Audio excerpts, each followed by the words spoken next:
Et l'enregistrement est parti. Ready, messieurs? Ready, messieurs? Parfait. Allez, 3, 2, 1. Salut à tous, c'est Sylvain et Tounavet pour Entre Rôlistes et on se retrouve pour une soirée bouillante puisqu'il fait très chaud. Mais on va quand même jouer. Bon, ça va. Mais d'abord, messieurs, comment est-ce que ça va? Chaudement. On est bouillant. On est bouillant. Tranquille. Franchement, bouillant. température classique. Température classique. pour le sud, ça va. Non mais arrête. Mais il fait le malin.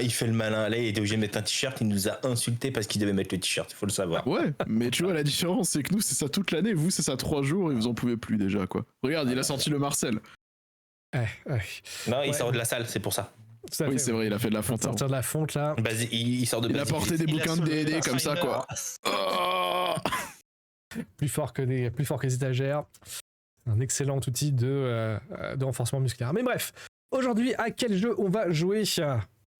Cosmere. Pardon. Non, c'est pas celui-là. Pas du tout. Cosmere. Effectivement, on joue à Cosmere ou même The Stormlight Archive, les archives de Rochard dans sa version française. Donc les noms français est quand même un peu moins classe. Mais bref. On avait commencé le scénario d'introduction Bridge 9, donc le pont 9, qui vous avait mis un peu en difficulté. Et d'ailleurs, si on se faisait un petit récapitulation de ce qui s'est passé précédemment. Oui, il est pas mal celui-là. Alors moi, je sais pas ce que c'est qu'une récapitulation, alors je peux pas le faire. Récapitulation? Ça se dit pas récapitulation? Non, ça se dit pas. Un tif. Oui. Un tif, à la rigueur, tu vois, mais Sion, c'est... En fait, c'est quand tu récapitules, peut-être. Récapitulation. On a perdu 2 fois.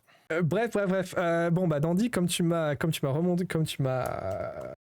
des trucs, et ben c'est à toi de faire le récapitulatif. Ok, bien, là c'est beaucoup mieux. Nous sommes sur une planète dont j'ai complètement oublié le nom. Je suis une chasseuse avec son armée qui traversons de nombreux gouffres dans une plaine un peu stérile, pleine de tempêtes qui font des tours tous les 5 jours. Et lors du passage de la 9e faille, le pont a été attaqué par une créature étrange, un démon des gouffres, qui a tout cassé, et on est tous tombés. Beaucoup de gens sont morts dans cette chute, sauf moi qui me suis rattrapé admirablement.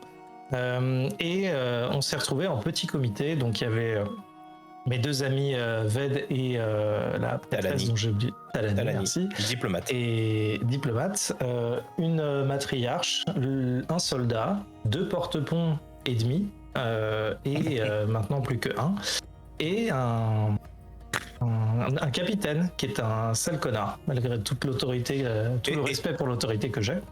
Été. Et en effet, on a essayé de trouver notre chemin dans ces gouffres sans fond.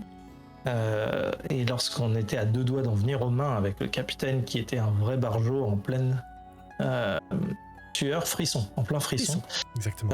Eh bien, il s'est fait dévorer, gober par un démon des gouffres qui ressemble à un ver de sable. Pas exactement parce qu'il a tout plein de pattes, mais l'idée générale est là. Donc oui, effectivement, vous êtes en encore plus petit comité, puisque donc il y a vous 3 ainsi que la noble Elia Matal, qui est l'une de tes préceptrices. Enfin, tu es la préceptrice de cette noble dame, Talani. Tout à fait. Il reste également un des hommes de pont, donc celui qui s'appelle Anne, ainsi que le 2e homme de pont qui lui est blessé, donc lui s'appelle Doral, qui a la jambe complètement brisée, donc il est avec des béquilles. Doral. Et un bouclier. Et un bouclier. Donc c'est pas Doral qui a le bouclier, mais vous êtes plus ou moins tous équipés. Et effectivement, au dernier moment, alors que vous étiez prêts à vous mettre en marche pour échapper à ce gouffre-là, c'est là qu'est arrivé le démon des gouffres et qui a juste démoli le capitaine sans aucune... en toute simplicité. Hésitation. Voilà. Exactement. Ouais. Il est sorti, il l'a graillé. C'est un snack capitaine. Exactement. Bien trouvé. Et donc, vous êtes là. On va reprendre immédiatement après. Ça veut dire que vous n'avez pas eu le temps de récupérer des PV, vous n'avez eu le temps de récupérer rien du tout, donc vous êtes au même statut exactement que la dernière fois, et on va se lancer directement. Alors, est-ce que d'abord, petit rappel mécanique, est-ce qu'il y a des questions ou est-ce qu'on enchaîne direct? On enchaîne, sinon on peut le refaire. On enchaîne direct. Okay. Boum! Que fait la pince du démon des gouffres sur le sol. Et quand elle se relève, il y a une sorte de bouillie rougeâtre qui glisse les restes du capitaine. Dans votre petite comité, il y a un grand silence qui se fait, avec ce moment qui vient de se passer. Pour rappel, vous êtes dans le fond de ce gouffre.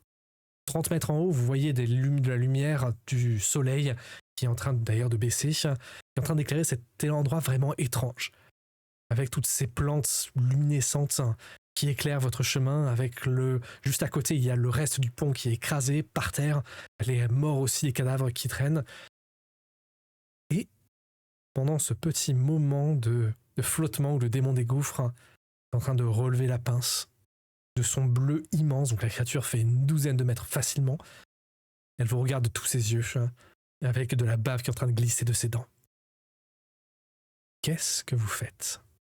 Je pense que spontanément, je crie que tout le monde se mette à couvert, mais se planque, que là, on est vraiment très petit par rapport à lui comparé à sur le pont. Donc là, je mise pas sur nos chances de l'avoir en combat. Vite, cachez-vous, mettez-vous tous à couvert. Est-ce qu'on ferait pas mieux de fuir, en mode on court? Il peut pas courir. Regardez-le. Tant pis. Si vous voulez prendre la décision d'abandonner un porte-pont... Je ne l'abandonnerai pas. C'est comme mon frère. Dora va te saisir par le gilet. Elle va dire « Cours, pauvre pou! Cours! Je ne peux rien faire pour toi. Aide les autres. Vas-y !» Et il se dirige. Je commence à le choper par l'épaule. Je le chope par l'épaule. Je fais « Non! Partir avec nous !» Je commence à courir avec lui à mon bras. Mon autre pote qui le prend de l'autre côté, bien sûr. Eh bien, je vais te demander de me faire le premier jet de la soirée et tu vas me faire un jet d'athlétisme. Athlétique pour pouvoir le traîner parce qu'il va pas se laisser faire. Et donc, tu vas me faire un jet. Tu vas être en avantage, donc lancer 2d20 et garder le plus haut d'avant. Et tu vas me rajouter aussi un d6 pour rajouter ce qu'on appelle un plot die. Donc, vous rappelez-vous, c'est cette petite mécanique qui fait que vous allez pouvoir avoir des opportunités, donc quelque chose de très bien qui se passe, mais aussi quelque chose des complications. Et là, avec la créature... Le vin nat, qu'est-ce qu'il y a? Et le nat. Ouais, mais c'est le vin qui compte. Alors, c'est le vin qui compte. C'est un avantage. Ouais. Tu as le plot. C'est l'adrénaline en fait. Ouais, tu sais, j'ai le sursaut d'adrénaline de les gars. Moi, je laisse personne derrière. Je sauve ma famille, quoi. Et je commence à le prendre par un bout d'épaule. Je regarde l'autre et dans mon regard, il sent en fait la détermination et le fait qu'on l'abandonnera pas. Et comme moi, on arrive à le choper, à se mettre à courir, mais comme on n'a jamais couru de toute notre vie, comme si on était seul. Tu vois, comme si je courais seul, sans aucun équipement, sans rien. Et pourtant, je me trimballe un mec avec moi. Ok, ça me va parfaitement bien. Il manque plus que des explosions derrière et on est parfait. Ok. Les autres, qu'est-ce que vous faites? Et bah, vu qu'en gros, tu nous as dit de nous cacher, moi je suis avec Dame. Matal. Merci. Matal. Je suis toujours avec Dame Matal. Je la protège. Et je pense que je suis plutôt en mode fuite. Tout en essayant de me cacher, parce que si on fonce droit dans un couloir, forcément il va nous courir après. Mais ouais, j'essaye de fuir en me cachant peut-être derrière des rochers qui sont sur le passage, pour pas que la créature puisse nous voir. Je demandais si jamais tu veux tenter de te cacher. Dans ce cas, je demandais de me faire un jet de stealth. Et sinon, ça va être un jet d'athlétisme, d'agilité pour la course. Je fais les deux ou j'en fais qu'un? Tu en fais qu'un seul, celui que tu préfères. Bah, je vais faire me cacher.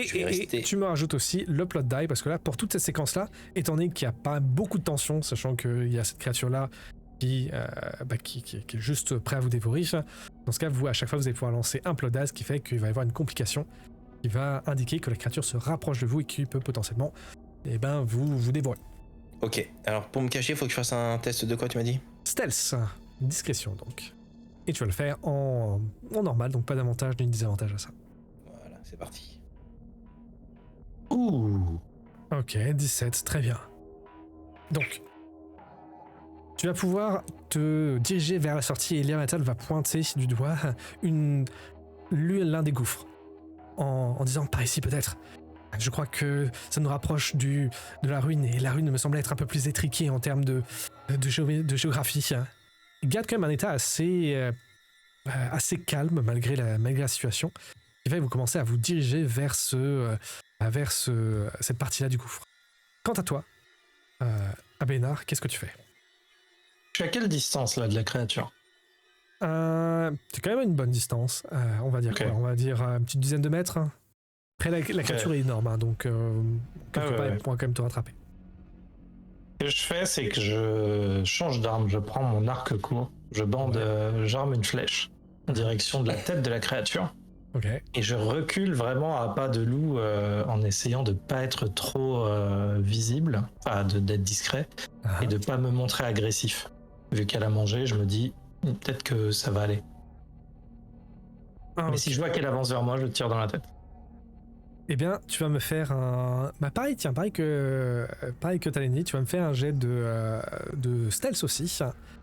Et tu vas aussi me rajouter le plot die pour voir si tu vas te faire repérer ou pas. Enfin, si jamais il y a une complication à ça. Donc pareil, un des 20, juste le plot die.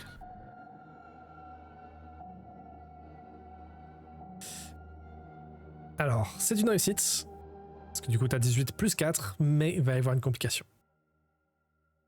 Et donc, au moment où tu recules, tu as l'arc bandé pointé sur la créature, et tu trébuches. Parce que par terre, il y avait le corps d'une des personnes qui est tombée du pont, et ce qui fait que tu vas trébucher, tu vas tirer la flèche. La flèche va venir se ricocher contre les écailles de la créature, folle de rage, va se jeter en avant et d'un coup de patte, elle va agripper l'un des soldats et va commencer à le dévorer d'un seul coup. Tu es caché, mais vous avez perdu un autre des soldats. Et une fois que son repas est terminé, tu vois la créature qui se retourne vers Doral, vers toi Ved et vers les hommes du pont, et elle commence aussi à s'approcher, prêt à se jeter sur vous. Donc pour le moment, elle semble se louvoyer, genre elle vient pas directement, mais comme si elle vous jaugeait ou comme si elle s'amusait, avec toutes ces pattes là qui s'avancent vers toi. Tu vois qu'il y a du sang qui est en train de dégouliner de sa gueule horrible. Qu'est-ce que tu fais, Ved? Je cours. J'étais bien là, j'étais dans ma course, je suis concentré, tac tac tac tac. Je continue de courir avec mon bonhomme et je me dis ça va passer. Ok. Ça va passer. Et bien cette fois-ci tu vas faire un jet d'agilité. Et par contre, parce que tu es encore en train de porter Doral toujours, hein. Et donc cette fois-ci, après la première adrénaline, là ça commence à retomber. Donc tu vas juste me faire un dé normal, hein, donc sans avantage, et bah tu commences déjà un petit peu à fatiguer, donc le prochain jet que tu fais en portant de mal, là tu auras des avantages. Donc là pour le moment, t'as encore des restes, toujours un plot die, hein. Donc 19, pardon. Mais lance-moi quand même un plot die. Ah, okay. Il y a un truc négatif. Exactement, il y a un truc négatif, et ce qui fait que vous allez pouvoir avancer. Sauf que et là, je vais te demander de me lancer un D6. De 1 à 3, c'est Doral qui va être la cible de la complication. Et de 4 à 6, ça va être Arad. Doral. Ouais. Tu l'as décrit ou tu l'as fait toi? Bah, si t'es inspiré, vas-y. Dis-moi ce qui est en train de... je suis inspiré. On est en train de courir et en fait, dans la précipitation, du coup, l'agilité, pourquoi? Parce qu'il y a quand même des débris, des choses comme ça à éviter, des rochers.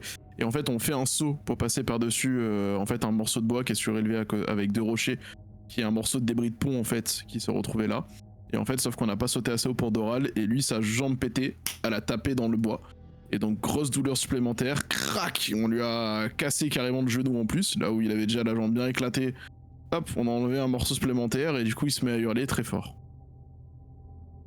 Ok. Ça te va comme complication? Ça me va très bien. Donc ça veut dire que là il est donc vous allez réussir quand même à le traîner, c'est-à-dire que vous avez une... Là il a carrément la jambe, elle pendouille quoi, hein. Mais vous avez quand même réussi à avancer.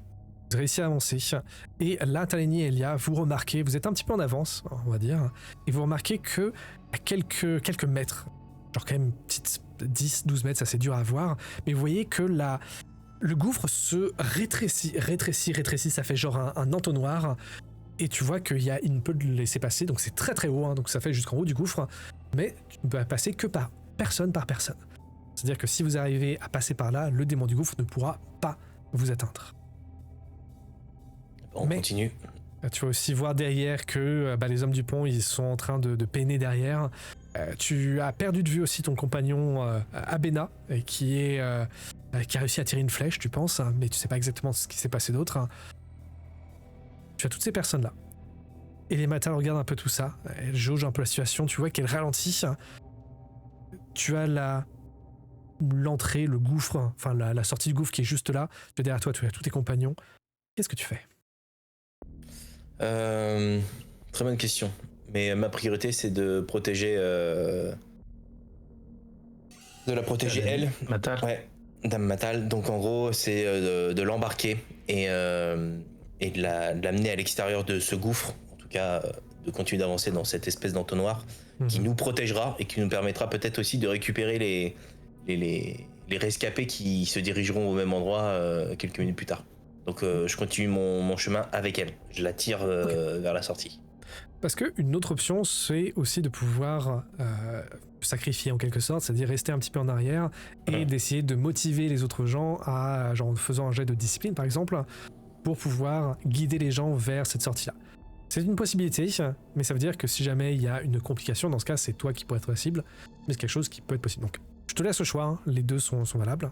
Ouais, en fait, je regardais aussi un peu mon personnage, s'il n'y avait pas possibilité, tu vois, vu qu'elle a aussi ce côté très religieux, j'allais dire un peu comme dans le wargame, en mode t'as toujours un porte-étendard, tu sais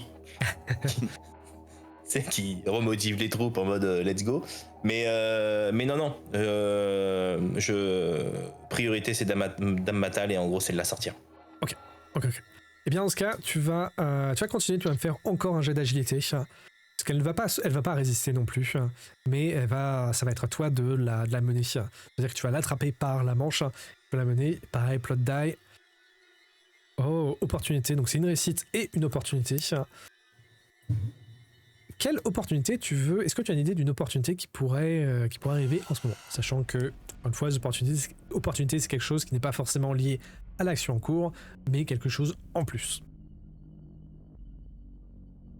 Et si tu n'as pas d'idée, les autres... Je réfléchis, parce qu'en fait on se dirige vers la sortie, tout va bien. Mais une opportunité, non, c'est le lancer est nickel, mais c'est surtout une opportunité qui permettrait de presque sauver la troupe. Tu vois, ce serait une option intéressante. Ne connaissant pas forcément le lore de Cosmere, qu'est-ce qu'on peut retrouver comme autre créature dans ces gouffres-là qui pourrait, je vais pas dire faire frontal avec cette créature-là, mais ça pourrait finalement être une opportunité de combat de verre peut-être, tu vois, qui s'affrontent pendant que nous on puisse... on sort de tout ça. Alors notre gros, tu sais, notre Bernard l'ermite là. Il s'est fait manger, votre Bernard l'ermite. Il s'est fait manger, ouais. Mince. Ouais. Il a pas un deuxième. On sait jamais, tu sais, un Bernard l'ermite sauvage.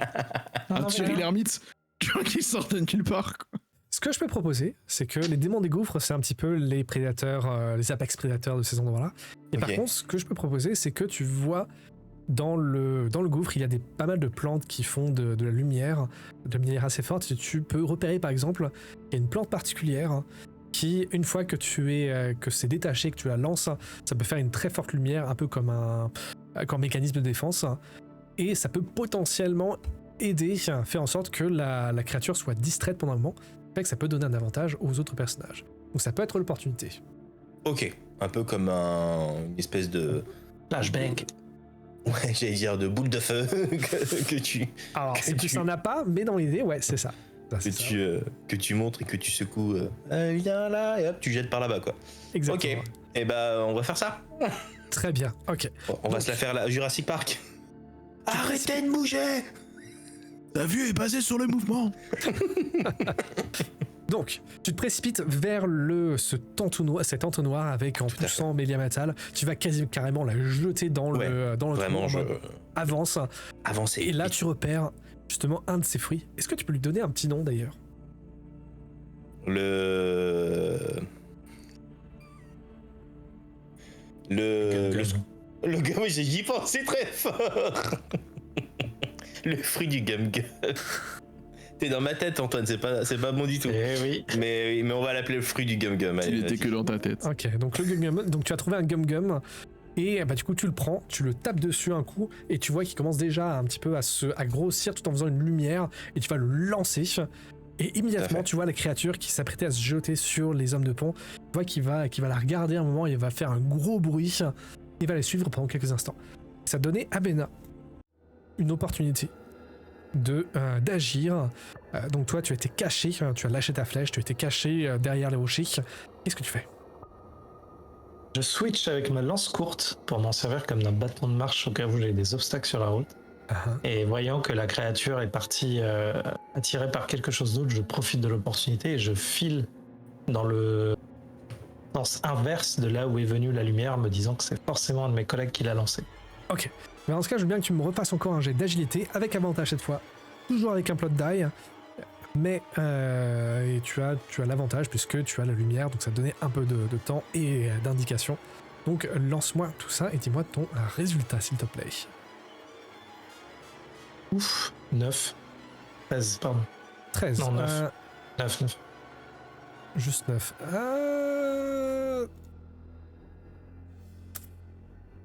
Tu cours à toute vitesse. Tu cours à toute vitesse. Sauf que la lumière s'éteint très rapidement, beaucoup trop rapidement. Et tu entends le souffle des créatures juste derrière toi, qui va se jeter d'un seul coup et qui va pouvoir te frapper. Et donc tu vas subir 7 points de dégâts. 5 dégâts. Toujours plus. Donc la créature va donner un gros coup de sa pince énorme une fois, 2 fois. Tu vas réussir à esquiver, utilisant ton bâton pour te porter un petit peu, pour t'aider à marcher, à courir plus vite. Sauf que la créature va se retourner d'un seul coup, il a une grande queue chitineuse et paf, qui va te donner un gros coup.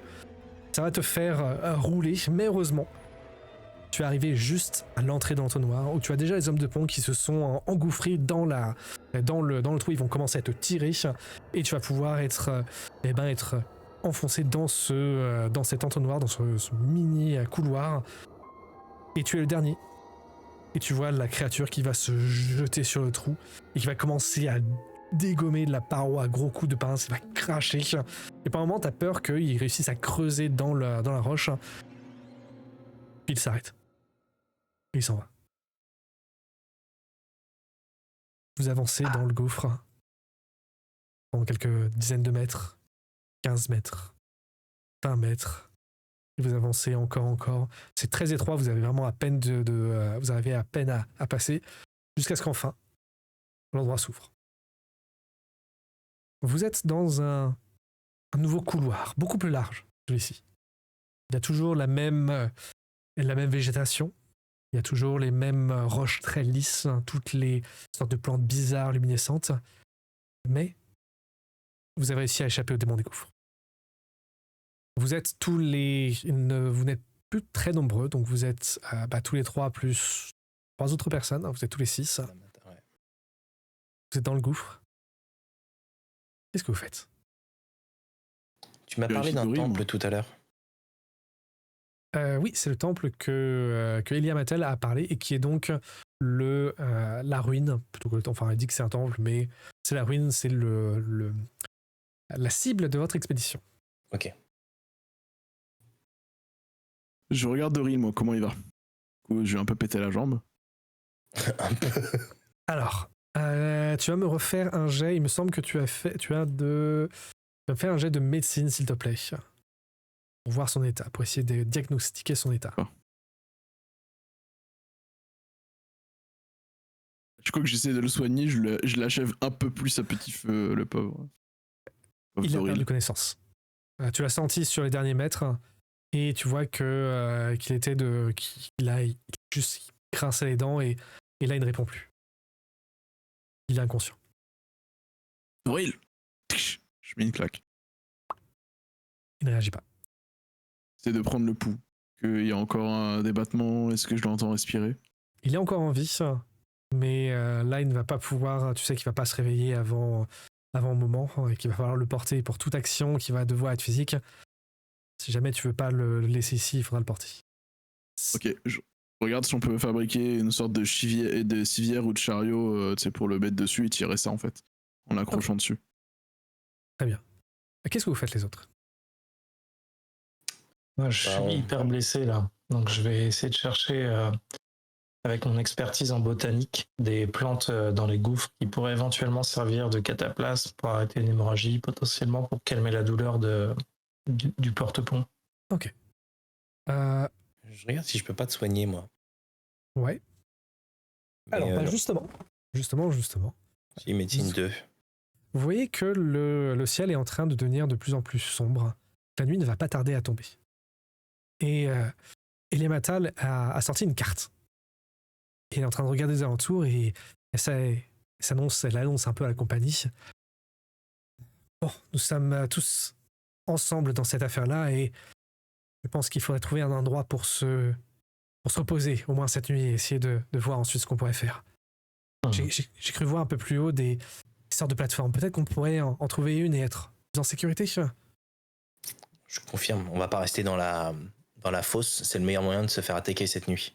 Donc soit on retourne dans l'espèce de chemin étroit, soit effectivement on prend de la hauteur. Je suis entièrement d'accord avec son idée. Prendre de la hauteur, c'est clairement mieux pour se protéger et puis surtout voir si la créature revient. Complètement. Okay. Après, on a bien vu que la créature, ça l'empêchait pas de grimper. Donc même si on est en hauteur, on ne fera que la voir. Est-ce que tu veux que je tente de te faire les premiers soins, très cher? Tu me vois en train de faire fouiller des plantes, d'analyser, de sentir, de toucher. Tu veux venir Ouais, je te vois en PLS, et puis vu qu'on n'est plus très nombreux, autant penser les blessures de chacun. Alors, ce qu'on va faire, c'est que vous allez, donc selon les indications de Eliamatal, vous allez commencer à monter un camp, tout simplement.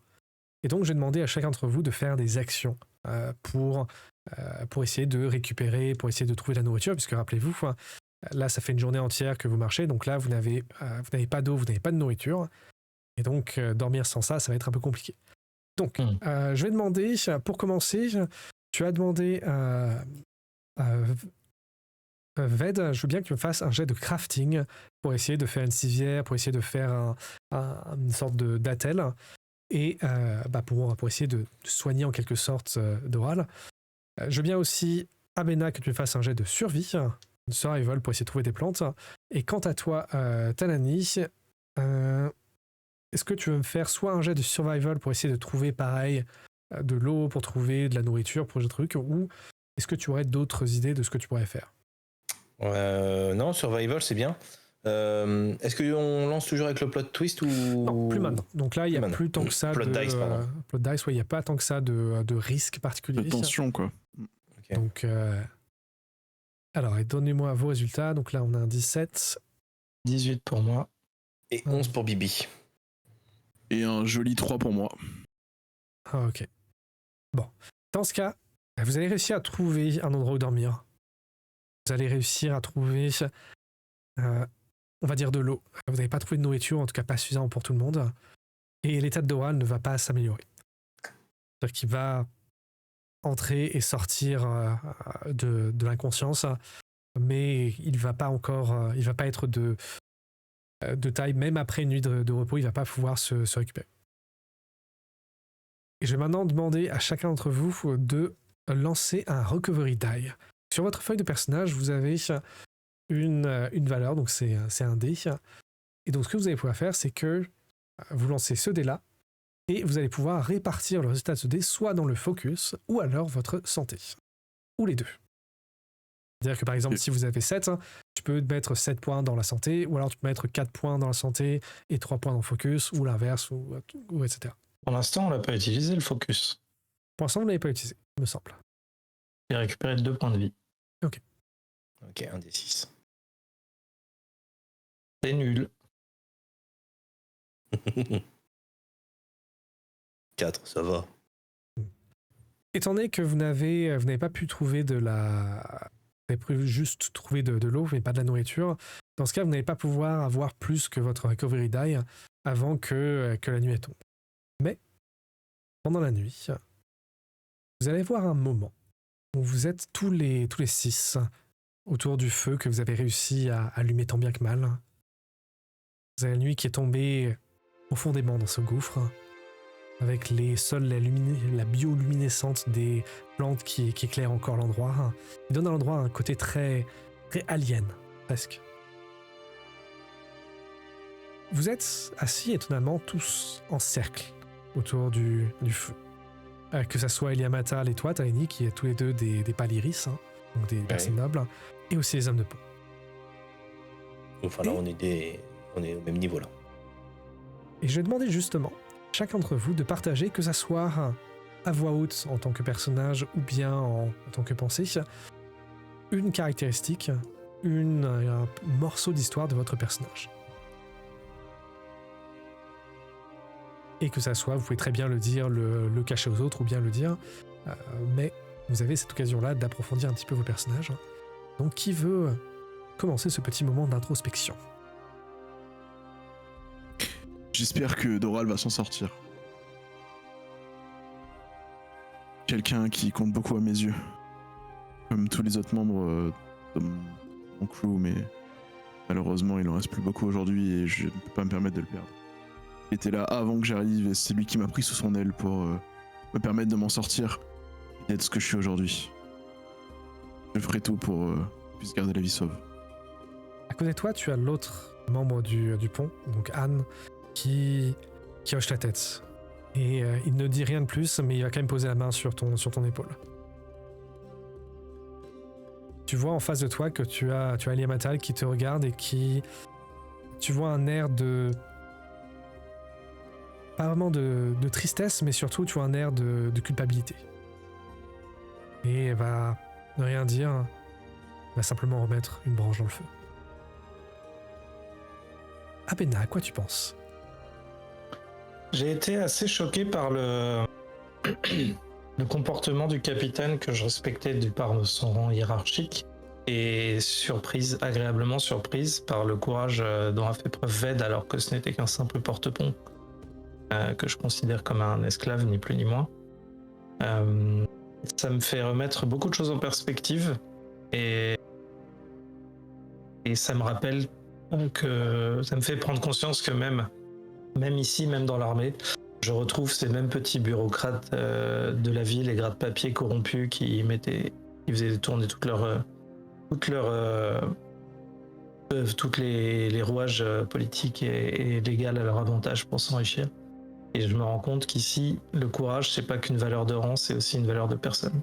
Ça me permet de reconsidérer la place que des porte-ponts dans mon échelle valeur. Et donc je ne manque pas de te féliciter, Ved, pour ce que tu as fait et de dire que j'admire ton courage.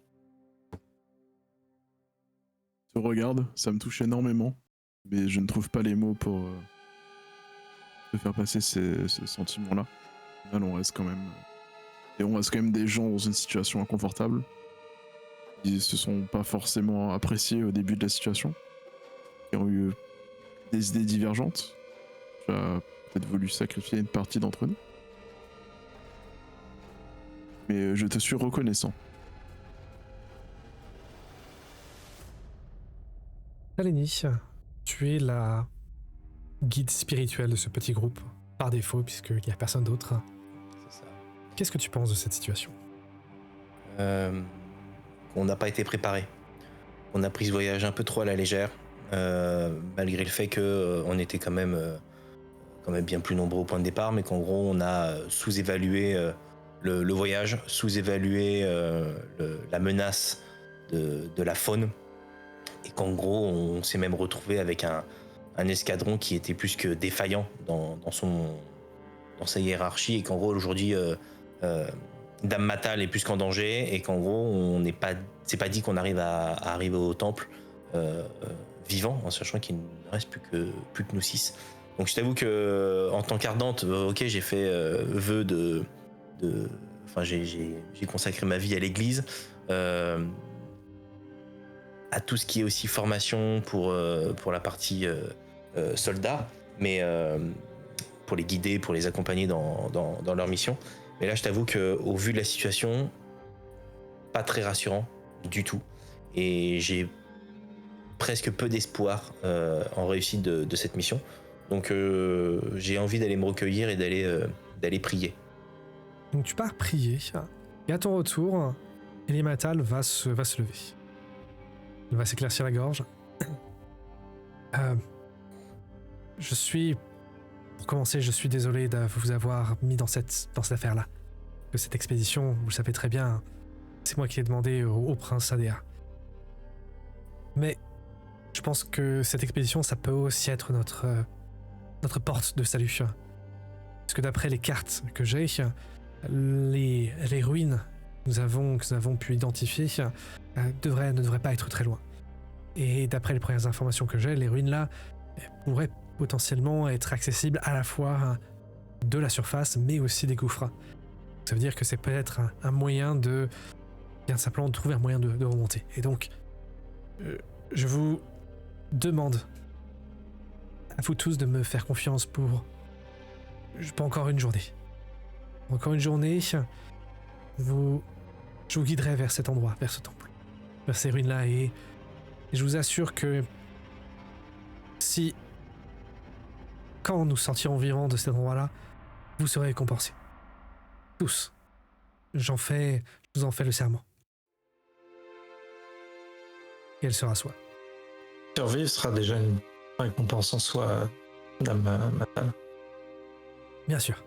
C'est la première chose. Si on de survivre et ensuite, eh bien, que le Tout-Puissant nous regarde. La nuit va continuer. Avec juste les craquements du feu. Et peut-être que tous les trois, vous remarquez quelque chose d'étrange pendant la nuit. Quand vous regardez le feu, vous avez l'impression de voir comme si des morceaux de flammes s'élevaient un peu trop haut, comme si des étincelles sortaient de ces flammes-là et duraient trop longtemps. Plus longtemps que des étincelles. Et voyez 2 de ces étincelles-là qui volettent, qui s'envolent. Et là, vous êtes sûr que c'est pas des étincelles, c'est vraiment une sorte de lucioles ou des boules de lumière.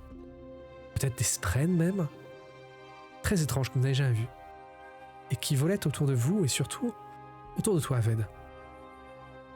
Tu vois ces boules de lumière qui volent autour de toi puis qui s'en vont sans vraiment rien dire. Je les observe attentivement. Est-ce qu'elles se dirigent vers Doril? Doral. Elles vont passer au-dessus de Doral en quelques instants, puis elles vont passer au-dessus de toi, Talani. Elles vont elles aussi te tourner autour. Ok. Est-ce que je comprends ce que c'est? On va dire que en tant qu'Ardent, tu vas reconnaître c'est probablement des sprènes. Ok. Mais c'est des sprènes que tu n'as jamais vues. Ou en tout cas, c'est pas un genre de sprène qui t'est familier. Quant à toi, Abena, pendant que tu regardes ça, tu vas sentir un petit courant d'air. Surtout dans le cou. Tu vas sentir comme si quelque chose te regardait. Et tu vas entendre un coup de vent qui va te passer très proche. Tu vas même avoir l'impression d'entendre des voix ou des mots. Mais après, ça ressemble aussi à juste le vent qui est en train de te jouer des tours. Puis tout va s'arrêter, les boules de lumière vont disparaître et la nuit va continuer. Le jour se lève. La lumière est en train d'éclairer peu à peu le gouffre, tout là-haut à 30 mètres, 40 mètres de hauteur. Vous avez cette fine lamelle de lumière qui tombe sur le gouffre. Vous êtes tous plus ou moins réveillés. Vous avez pas forcément très bien dormi, mais en tout cas, vous avez une destination. Et Eliamatal va prendre la tête, utilisant sa carte qu'elle a en main, et va commencer à vous mener à travers les différents corridors. Vous n'allez pas marcher pendant très très longtemps, puisque au bout d'un moment, vous entendez Elia qui est en train de murmurer alors qu'elle est en train de regarder la carte, disant alors, si on est ici, que les camps de guerre sont à l'ouest, et que nous étions par là, donc ça veut dire que si on part par le nord-est à cet endroit-là, on devrait trouver l'endroit. Au bout d'un moment, alors que vous avez les murs ont l'air de se refermer autour de vous, et que le sol commence à se transformer en sorte de bouillasse, vous sentez une odeur de mort qui commence à vous arriver aux narines. Vous voyez tout autour de vous des vignes verdâtres qui sortent d'une eau de tempête, de l'eau laissée par le passage des tempêtes majeures. Et vous avez tout un tas de sprènes de vie. Donc des petites boules de lumière verte qui sont tout autour des plantes. Et vous avez remarqué quand même des sprènes de pourriture. Ils sont pas très loin. Qu'est-ce que vous faites? Il va y avoir une carcasse dans les environs ou le cadavre de quelque chose. Oui, et une grosse carcasse. Eh bien, vous allez voir que dans une sorte de petite crevasse, genre coincée entre deux roches, vous allez avoir 3 corps en décomposition. Les 3 corps ont été mêlés là, probablement à cause d'une tempête qui a dû les pousser jusqu'à les rentrer dans cette crevasse-là. Et eh bien, tous les 3 corps sont juste écrasés ensemble, même si vous allez reconnaître 3 corps différents. Vous allez voir tout d'abord un soldat. Il porte un uniforme bleu, l'uniforme des collines. Donc les collines, c'est un des autres hauts princes qui est généralement allié à Sadeas. À côté de lui, il y a un homme de pont. Lui, il a la tête dans l'eau, avec, tu vas reconnaître d'ailleurs la veste en cuir caractéristique des hommes de pont. Et parmi ces corps-là, mêlés à eux, tu vas voir ressortir des os rouges, avec une carapace rougeâtre, et vous allez tous reconnaître un Parshendi. Donc les Parshendi, rappelez-vous, ce sont ces créatures humanoïdes qui sont natives de ces plaines brisées, et sont des créatures qui mènent une guerre ouverte contre la fédération des Alessi, et qui sont vos ennemis. Vous en avez déjà probablement croisé, vous savez que c'est contre eux que vous battez. Ce sont des guerriers assez féroces, très très forts et aussi très résistants, puisqu'ils ont une carapace en os qui recouvre et qui est aussi solide que l'acier. Donc vous voyez ces trois créatures-là qui sont devenues un amalgame de chair. Qu'est-ce que vous faites? Voilà une équipe bien étrange. Ouais, mais ne restons pas là, parce que tous ces cadavres regroupés au même endroit, ce n'est pas bon signe. Nous sommes peut-être dans le repère d'une créature. Ils font peut-être bouchon, et j'ai peur quand les clients fassent tomber de l'eau pourrie, va nous infecter. Est-ce qu'on peut les contourner? Vous pouvez les contourner, ouais. En fait, ils sont vraiment vous avez votre chemin, et ils vont être genre sur votre droite, on va dire. Il y a une sorte de renfoncement. Il y a un renfoncement, et c'est là qu'ils se sont glissés en quelque sorte. Genre comme t'as la rivière qui coule, et là, la rivière les a poussés dans ce renfoncement-là. Donc ils ne bloquent pas du tout le chemin. Est-ce qu'on voit des traces de lutte? Dur à dire. Ils sont en décomposition, ils ont déjà été bien malmenés par la tempête. Après, c'est un soldat et un Parshendi qui sont aussi des guerriers. Et donc, très probablement, ils sont pas morts tout seuls, quoi. Étrange. Et ne nous attardons pas sur la cause de leur mort, ils sont morts. C'est ce qui compte, et soyons 2 fois plus vigilants. Ouais, continuons notre chemin, mais effectivement, restons vigilants, t'as raison, parce que les créatures peuvent venir de n'importe où, aussi bien de sous terre que au-dessus de nous. Tu vas voir On peut peut-être me mettre en alerte pour voir s'il n'y a pas des traces de griffes sur les murs, des choses qui pourraient indiquer un repère ou une créature hostile. Eh ben, je veux bien que tu me fasses un jet de, on va dire, de perception, s'il te plaît. J'ai un avantage. Non, c'est que quand je cherche une cible particulière. Perception. Juste perception. J'ai +2. Ok. 13. Alors, 13. Tu vas remarquer que il n'y a pas l'air d'avoir de traces de créatures dans ces environs-là. En regardant un peu aux alentours, tu vois aussi que tu vois qu'il y a quelque chose qui brille dans la ceinture du soldat. Tu vois un peu de la lumière qui brille, mais sinon tu ne vois pas de danger immédiat aux alentours. Est-ce que c'est atteignable avec ma lance? Genre, tu vois, comme quand tu essayes de voler une clé oui, bien sûr, ouais. Tu aurais besoin de couper sa ceinture pour pouvoir accéder à la... il y a l'air d'avoir une sorte de poche de ceinture, genre une bourse. Une bourse, ouais. Donc tu pourrais récupérer ça si tu veux. Sans trop de difficultés. Je peux peut-être tenter ça. Ok. Restez pas à côté de moi, on ne sait pas ce qui peut se passer si jamais ça tombe, il y a un truc qui m'intrigue. Et avec ma lance, là, Ok. Eh bien, tu récupères cette bourse. C'est une bourse en cuir assez classique. Et à l'intérieur, tu vas voir qu'il y a 20 marques de diamants. ainsi qu'une marque de sphère. Donc ce sont des sphères. Donc les sphères, c'est la monnaie actuelle de ce monde-là. Et donc ce sont des petites sphères de cristal qui contiennent différents joyaux. Mais surtout, ces sphères-là, elles ont la particularité d'absorber de la fulgiflamme. Donc la fulgiflamme, c'est l'énergie magique de ce monde-là. Donc c'est-à-dire que c'est utilisé notamment pour faire de la lumière. Hein. C'est-à-dire que, genre au lieu d'avoir une torche, tu prends ces sphères-là et ça peut te faire de la lumière, tout simplement. Ok. Et c'est échangé, c'est de l'argent. Hein. Donc là, tu trouves un salaire, enfin un petit salaire. Donc là, tu vas trouver, bon là, j'ai pas les conversions en tête, hein, mais là, tu trouves une bonne petite somme. Est-ce que la valeur justifie de ne pas s'en servir pour de la lumière, pour faire de la lumière? De toute manière, les sphères font de la lumière de base. C'est juste ce que je veux dire, c'est est-ce que ça vaut tellement cher que je le gaspille pas pour faire de la lumière ou au contraire? Non, ça se périme pas. Enfin, par défaut, ça fait de la lumière. Ça ne se consomme pas.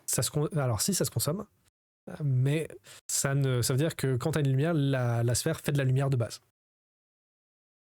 Ouais, parce que je me demandais si j'allais pas essayer de arranger pour en mettre une sur une de mes flèches, de l'envoyer au loin pour éclairer sur le trajet, mais je sais pas si ça éclaire suffisamment fort. C'est équivalent à une torche. C'est équivalent à une torche et quand t'as peut-être un peu moins, on va dire que c'est équivalent à une torche et ça se consomme au fur et à mesure, donc ça prend quelques jours pour perdre de son éclat. Et après, il suffit pour la redonner son éclat, il suffit de laisser tes sphères pendant une tempête, donc tous les 5 jours, et ça va recharger de la lumière à l'intérieur. Ouais. Mais sinon, non, c'est un truc qui se garde, c'est-à-dire que là, tu peux l'utiliser pendant 5 jours, et ça fait de la lumière pendant 5 jours. Simplement que ça. Dans ce cas, je profite de notre pérégrination pour essayer de ramasser la sève de plantes ou de champignons qui traînent, pour essayer de coller ça avec une petite ficelle, une petite cordelette que je tire de mon vêtement de soldat. Et je vais en accrocher sur quelques-unes de mes flèches. Ça, si on est dans l'obscurité, on pourra éclairer. Très bien. Pendant ce temps-là, tu vas voir Anne, donc le dernier celui qui reste des hommes de pont, qui va s'approcher de toi, Ved, et qui va te murmurer. Donc Talani et Bena, vous n'allez pas entendre cette conversation-là. Ved. Écoute, je t'écoute. Tu penses qu'il va tenir sa promesse, là, la noble? Je pense qu'il faut la croire. Et tu sais... Il faut lui faire confiance. Ou alors, dès qu'on est à l'extérieur, on peut juste se barrer. Je pense pas que ce soit une bonne idée. Nous retrouverons tôt ou tard. Enfin, peut-être qu'ils penseront qu'on sera mort. Ces gens-là nous traqueront jusqu'au bout.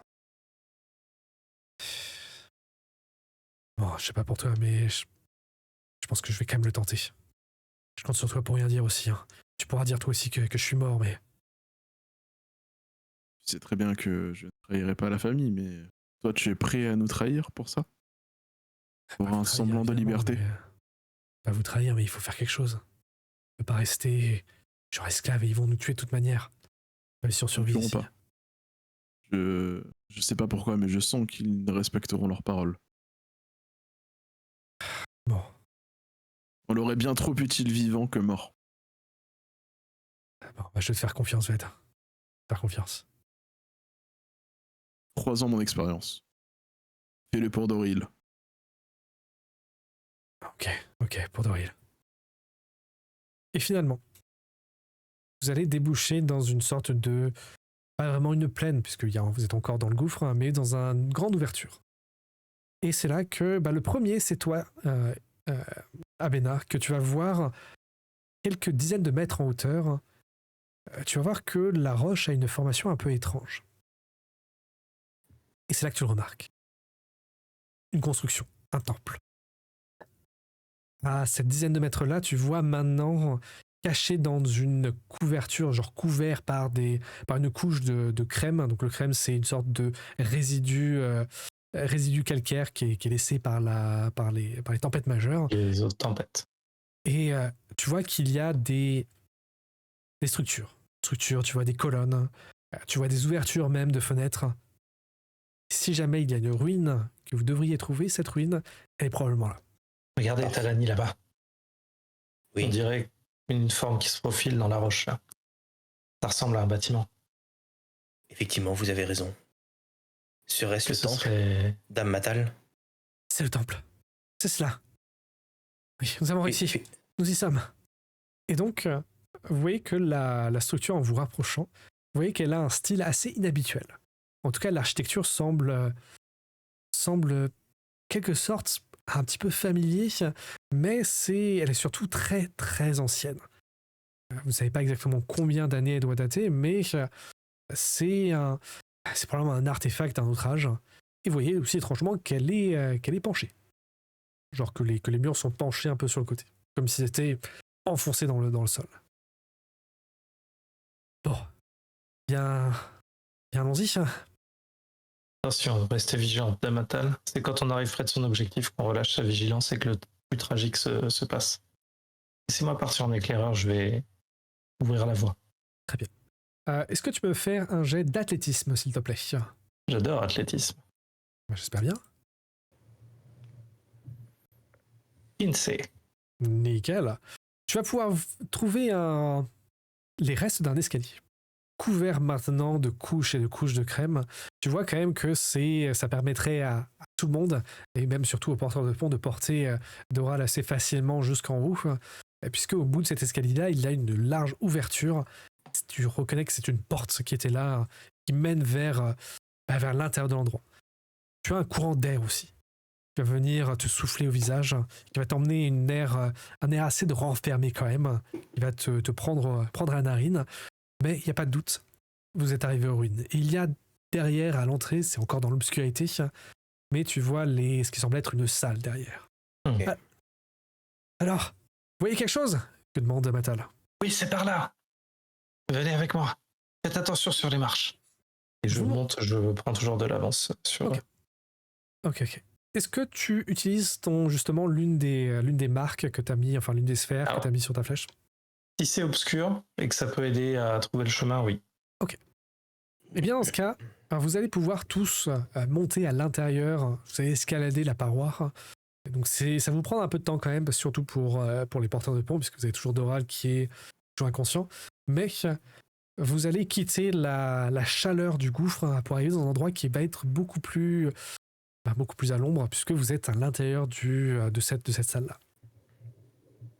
Grâce à la lumière, vous allez pouvoir avoir une vue assez large sur tout l'endroit.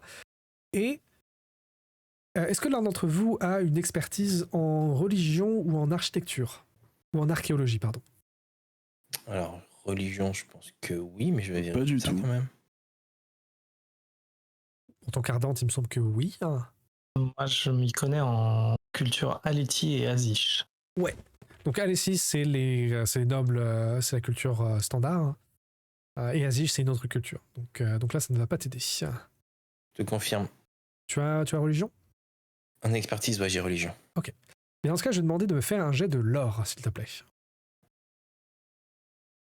Oula, dur. 7, ok. Bon, c'est pas oufissime.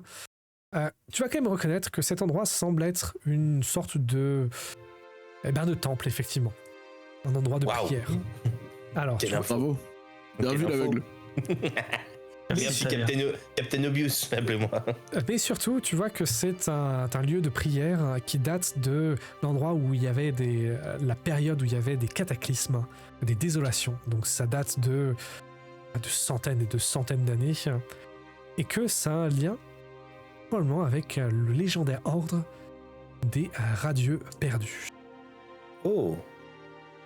Donc les radieux, c'est une légende maintenant, que vous avez probablement tous entendue, qui parle de ces chevaliers en armure légendaire et magique qui combattaient les ennemis de l'humanité en général, mais que, bien justement, à la dernière des désolations, ils ont trahi l'humanité et ont disparu.